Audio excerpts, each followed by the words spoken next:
মহান আল্লাহ তাআলার ৯৯টি গুণবাচক নাম কেবল জিকিরের জন্যই নয়, বরং এর প্রতিটিতে রয়েছে অসীম বরকত।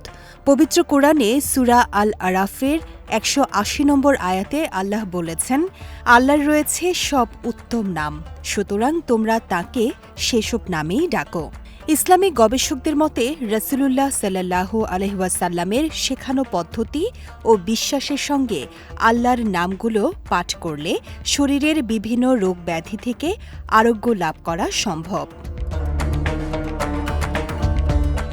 পবিত্র কোরআনে আল্লাহ সূরা বনে ইসরাইলের ৮২ নম্বর আয়াতে স্পষ্ট ঘোষণা করেছেন, আমি কোরআনে এমন কিছু নাজিল করি যা মুমিনদের জন্য রোগ মুক্তি ও রহমত।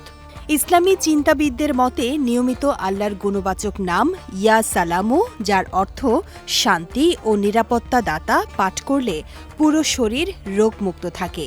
এছাড়া চোখের সুস্থতায় আল্লাহর ইয়া বাসিরু অর্থাৎ সর্বদ্রষ্টা এবং অন্তরের বা হার্টের রোগীরা প্রতিদিন ইয়া আল্লাহু জিকির করলে বিশেষ উপকার পান, যার সমর্থন মেলে সূরা আর রাদের ২৮ নম্বর আয়াতে, যেখানে আল্লাহ বলেন, জেনে রেখো আল্লাহর জিকিরেই দিল বা অন্তর শান্ত হয়। আল্লাহর প্রতিটি নামের আলাদা আধ্যাত্মিক শক্তি রয়েছে, তবে শর্ত হল পূর্ণ বিশ্বাস এবং ৫ ওয়াক্ত সালাত আদায় করে এই আমলগুলো করতে হবে।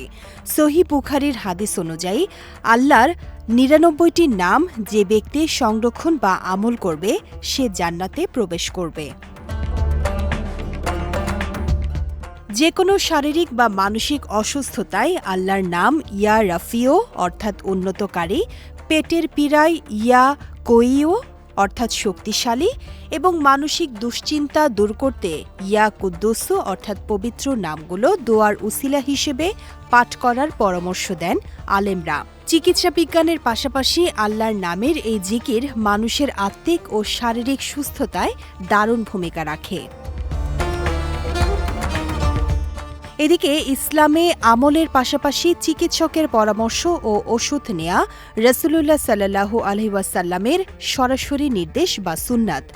সহিহ বুখারীর ৫৬৭৮ নম্বর হাদিসে এসেছে, আল্লাহ এমন কোনো রোগ নাজিল করেননি যার প্রতিষেধক তিনি সৃষ্টি করেননি। তাই চিকিৎসার পাশাপাশি আল্লাহর নামের উসিলায় রোগ মুক্তির এই আমলগুলো মানুষের মনে গভীর আত্মবিশ্বাস ও দ্রুত সুস্থতার প্রশান্তি যোগায়। বিজয় টিভি নিউজ ডেস্ক।